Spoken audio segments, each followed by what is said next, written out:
Shri Swami Samarth Austro रेमेडीजमध्ये आपले स्वागत आहे। सध्या बऱ्याच लोकांचा प्रश्न येत आहे की ॲक्सिडेंट होतोय किंवा आजार पण वाढले, त्याचं काय कारण आहे।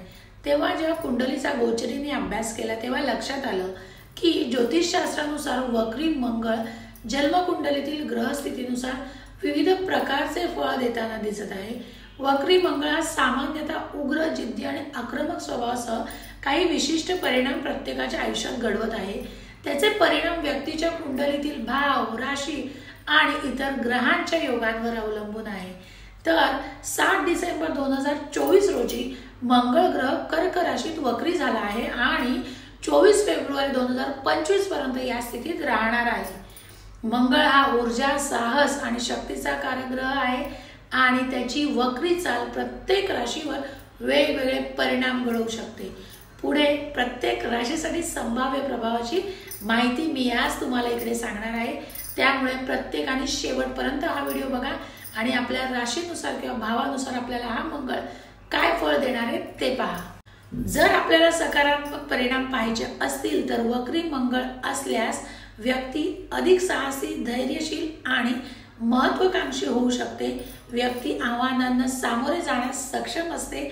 काही वेळा वक्री मंगळासोबत कुंडलीतील शुभ ग्रहाचा योग असल्यास ही स्थिती व्यक्तीच्या प्रगतीसाठी उपयुक्त ठरू शकते।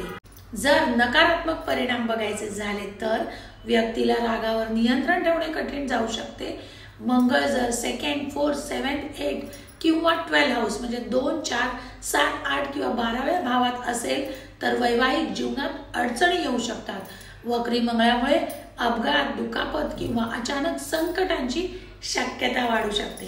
हा ग्रह आर्थिक समस्यांमध्ये अडचणी निर्माण करू शकतो, विशेषतः जर मंगळ कुंडलीत अशुभ स्थितीत असेल तर किंवा नीचेचा असेल तर। स्वास्थ्य पाहायचे झाले तर रक्ताशी संबंधित विकार, पित्त दोष किंवा मानसिक ताणतणाव वाढवतो। एखाद्या अंगावर अपघाताची किंवा जखमेची शक्यता असते।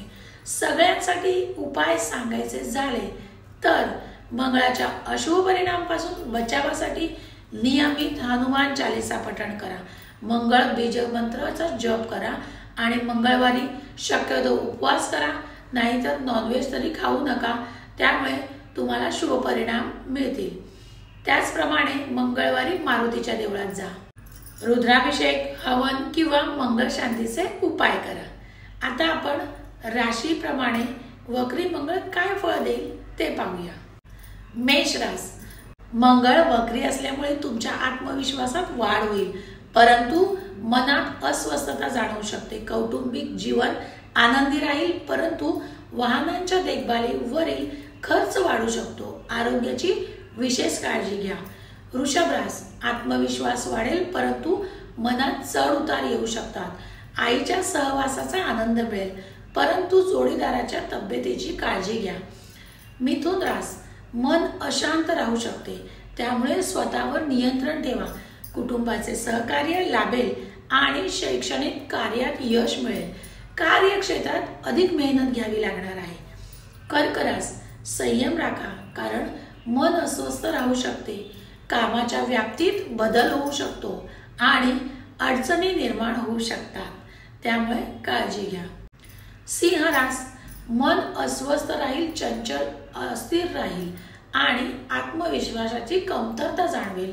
व्यवसायात अडचणी येऊ शकतात, परंतु मित्रांकडून तुम्हाला चांगले सहकार्य मिळेल। कन्या रास, आत्मविश्वास वाढेल आणि आर्थिक लाभ देखील होतील। उत्पन्नाचे नवीन साधन मिळू शकते आणि नोकरीत बढती मिळू शकते। वैवाहिक जीवनात आनंदी राहाल। तुळ रास, मन अशांत राहू शकते, त्यामुळे जास्त राग आणि उत्कंठा टाळा। कुटुंबात शांतता राखण्यासाठी प्रयत्न करा। वडिलांकडून पैसे मिळू शकतात आणि मेहनतीचे प्रमाण जास्त असेल। वृश्चिक रास, आत्मविश्वास वाढेल, परंतु अनावश्यक राग आणि वादविवाद टाळा। आरोग्याची काळजी घ्या आणि वडिलांच्या तब्येतीची काळजी घ्या किंवा घरात कोण वडीलधारी व्यक्ती असेल त्यांच्या तब्येतीची काळजी घ्या। धनुरास, शांत राहायचा प्रयत्न करा आणि जास्त राग आणि उत्कंठा टाळा।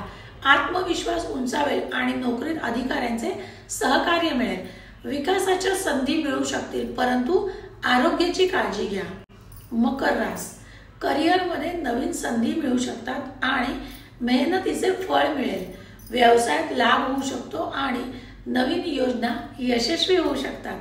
प्रवास फायदेशीर ठरू शकतो. कुंभ रास, मंगळ वक्रीमुळे काही अडचणी येऊ शकतात, परंतु संयम राखल्यास त्यावर मात देखील तुम्ही करू शकता. कौटुंबिक जीवनात तणाव निर्माण होऊ शकतो, त्यामुळे संवादात सावधानगिरी बाळगा. मीन रास, मंगळ वक्रीमुळे तुमच्या आत्मविश्वासात वाढ होईल आणि तब्येत चांगली राहील.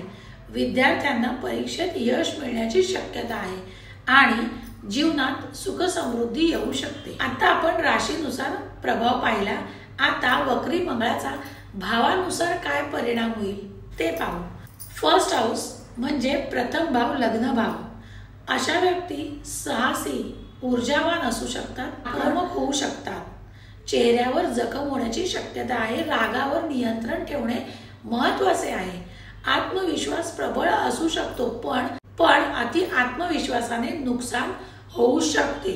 सेकंड भाव, धनभाव. आर्थिक बाबतीत आव्हानांना सामना करावा लागू शकतो.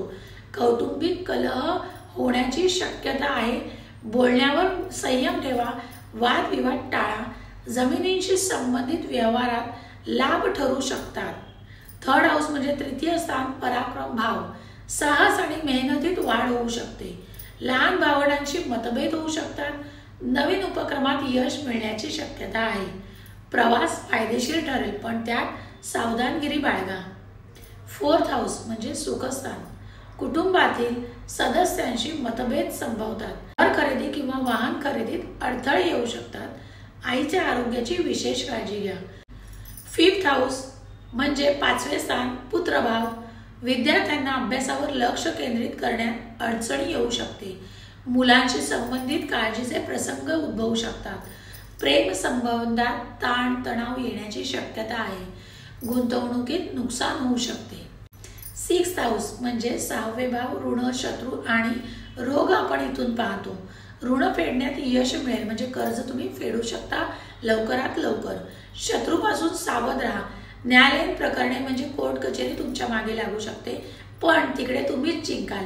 तुम्हालाच यश प्राप्त होईल. आरोग्यासंबंधी लहान मोठ्या तक्रारी वाढू शकतात. विशेषतः रक्तदाब किंवा दुखापत होऊ शकते, म्हणजे ब्लड प्रेशर वाढू शकतं. सेव्हन्थ हाऊस म्हणजे जोडीदार आणि भागीदाराचा भाव. वैवाहिक जीवनात तणाव निर्माण होऊ शकतो. जोडीदाराशी संवाद सुधारावा. वादविवाद टाळावा. त्याचप्रमाणे व्यापार भागीदारीत अडचणी येऊ शकतात. पार्टनरशी व्यवस्थित हितगुज करा. विवाह होण्यास विलंब होऊ शकतो.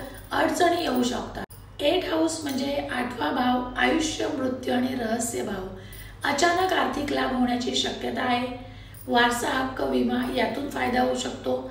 रहस्यमय किंवा गूढ गोष्टींमध्ये रस वाढेल. आरोग्यासंबंधी अचानक समस्या निर्माण होऊ शकतात.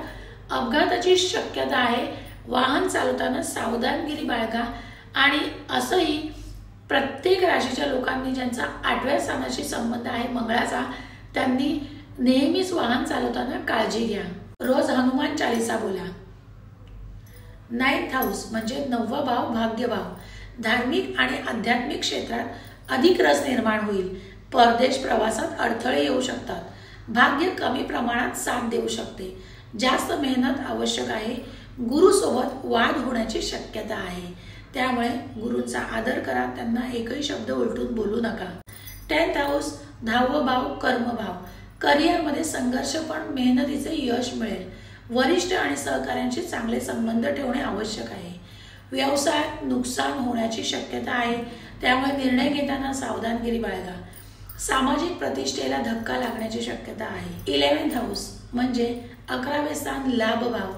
आर्थिक फळ चांगले मिळेल, पण मित्रमंडळ आणि सहकाऱ्यांशी मतभेद होऊ शकतात. तुम्हाला जुने कर्ज परत मिळू शकते.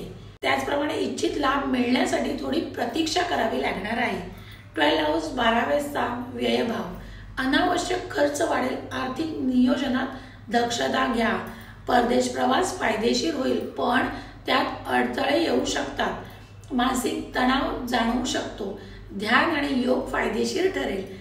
आरोग्यासाठी खर्च करावा लागेल किंवा हॉस्पिटल वगैरे साठी सुद्धा थोडासा खर्च होऊ शकतो. महत्त्वाचे सांगायचे झाले तर वक्री मंगळाच्या प्रभावाचा अनुभव प्रत्येकाच्या कुंडलीतील मंगळाच्या स्थान, ग्रहयोग आणि राशींवर अवलंबून असतो। वैयक्तिक सल्ल्यासाठी तज्ञ ज्योतिषाला कुंडली दाखवणे अधिक फलदायी ठरू शकते। त्यामुळे चांगल्या ज्योतिषाला तुम्ही कुंडली दाखवा आणि गायडन्स घेऊ शकता। धन्यवाद। कशी वाटली तुम्हाला वक्री मंगळाविषयी माहिती? कमेंट बॉक्समध्ये कमेंट करायला विसरू नका आणि तुमची रास कोणती आहे ते सांगायला विसरू नका।